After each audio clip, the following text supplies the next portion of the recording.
Editor Sophie Mokoena. Sophie, thank you very much indeed once again for your time. Let's start with the big question with regards to the advocates Dalimpofu and Tembeka Nqokai. Toby, what's the status with regards to them? Well, this morning we got information that they went to the High Court to ask the High Court to intervene, because what they do have is accreditation or visas to be in the country. But to participate in court, it's still a problem. Therefore, they went to court. We are still waiting to hear from the MDC whether finally the matter has been resolved. And we are hoping that that matter will be concluded very soon, because they are supposed to be in court to participate. What's the delay? The delay is that you are aware that on Monday there was a memo that was circulating, even though it was not signed, from the Minister of Justice, saying that they don't comply, or they didn't comply, therefore they didn't approve their accreditation. Later on, yesterday, I heard that one did comply, and it looks like it was Tembeka Nqokai.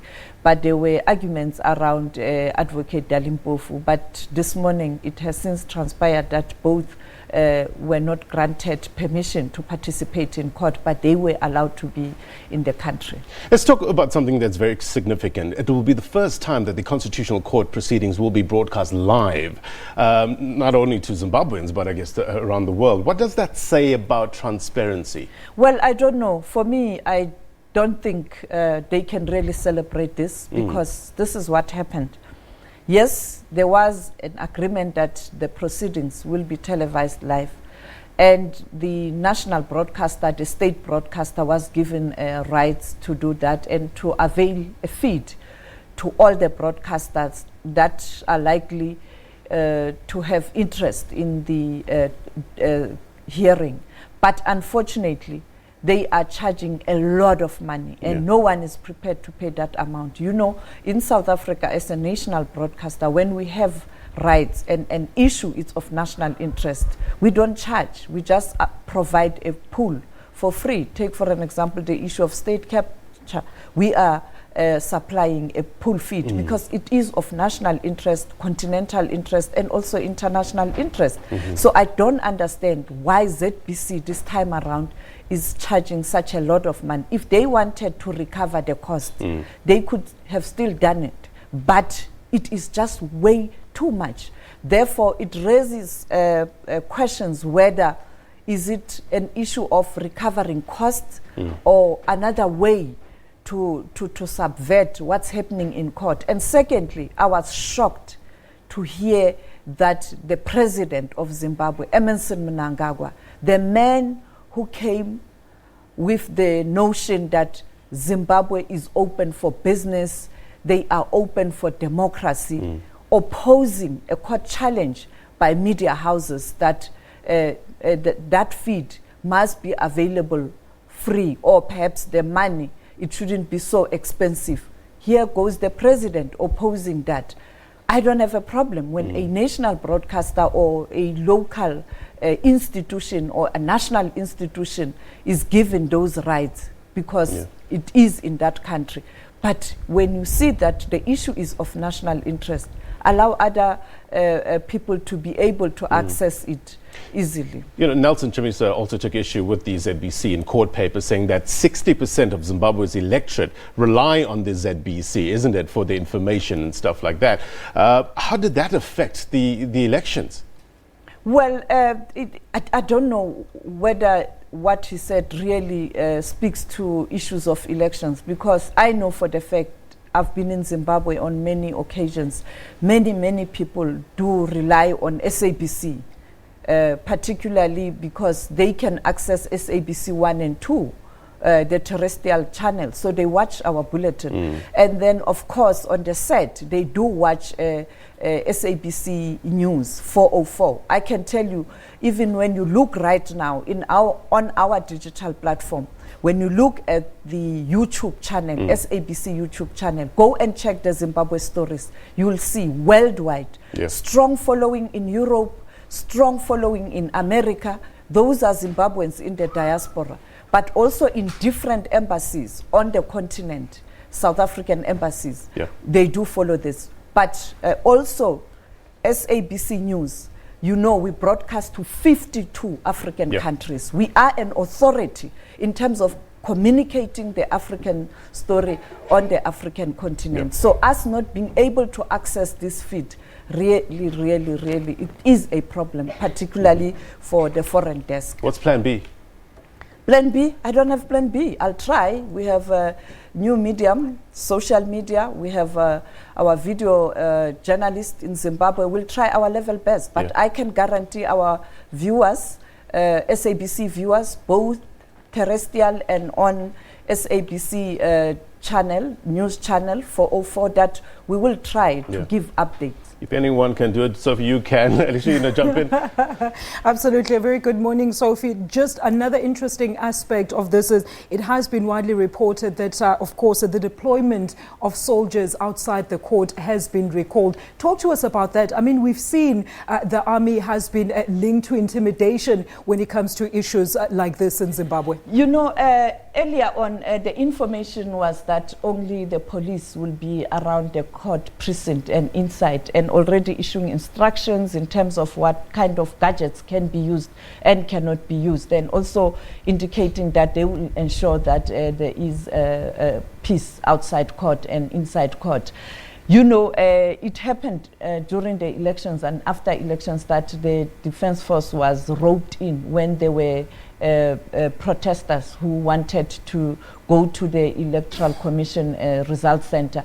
Today, I'm not so sure whether the army is on the streets or in the streets, or perhaps they are confined to the barracks. All right. And now, Sophie, how long do we know? We do know, and we do understand that, of course, today is the first day of the sitting. Maybe talk to us about the process after today in court. Well, indeed, the expectation is that today the court will make a ruling in terms of what needs to happen. One, whether Mnangagwa is indeed a president-elect, and therefore in 48 hours swearing in must happen, or rerun, or whether the argument by MDC that the numbers don't tally is correct, and therefore perhaps saying indeed Chamisa has got the numbers. So we will wait, and we are hoping that definitely today we will have a clear indication what's likely to happen. Wow. Let's look at the South African legal heavyweights and what they bring to the table in terms of this court case.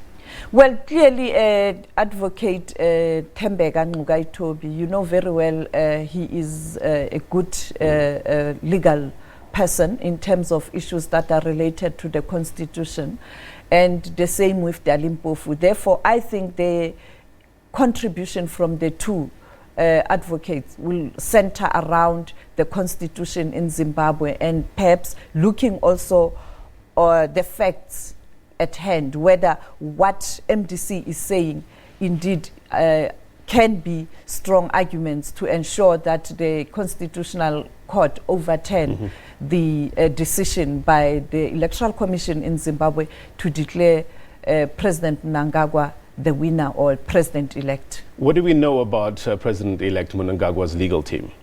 Well, they have argued, I've spoken to them on several occasions, particularly last week. They argued that they have a strong case, MDC doesn't have a case, and that MDC must produce evidence. Therefore, we'll see today whether evidence will be placed before court that proves that indeed MDC has a strong case, or will have a situation where ZANU-PF is able to argue that the MDC case doesn't have leg to stand on, or the party cannot get what the party wants. Let's look at that in terms of the MDC's case. Reportedly, some evidence wasn't allowed because they were late. What's the latest with regard to that? Well, you know that in terms of the Electoral Act in Zimbabwe and the Constitution, when you are aggrieved after elections, there are processes to follow. And it looks like they did file on time, you know, last week, but there was a follow-up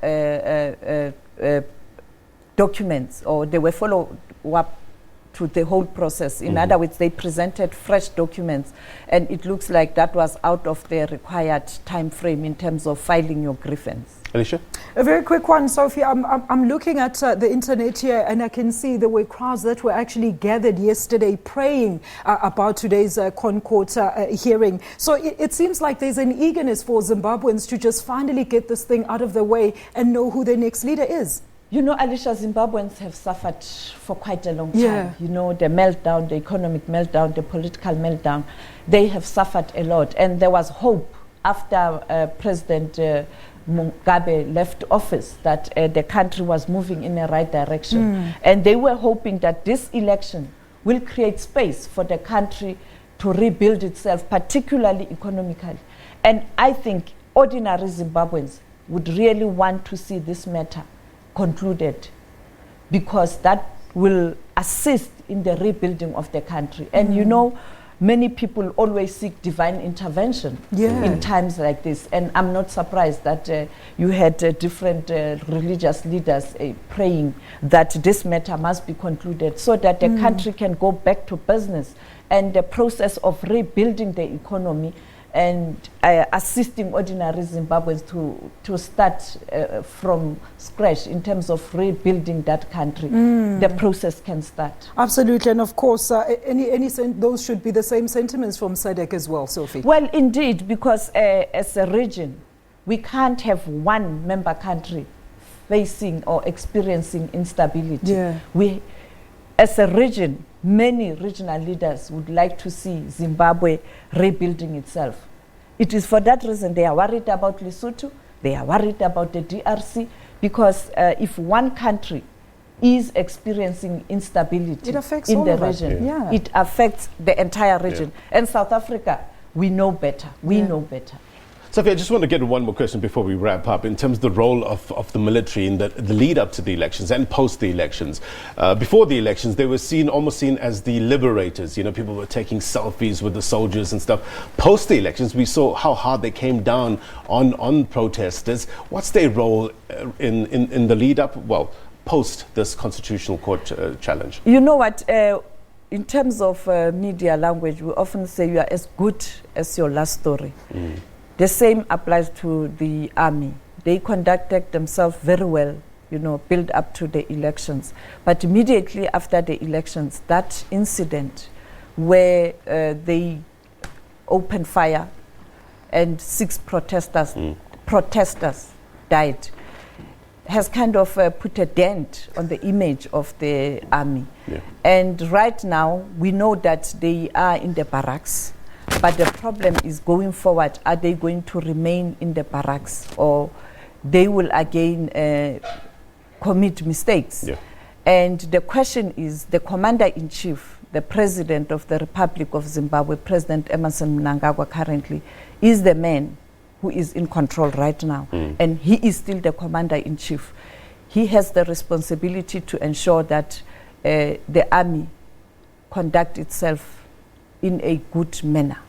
Sophie, as always, appreciate your insight. Thank you very much indeed for your time. That was our foreign editor, Sophie Mokoena. Alicia? Thank you so much, Blaine. Let's go abroad now, where developments in 2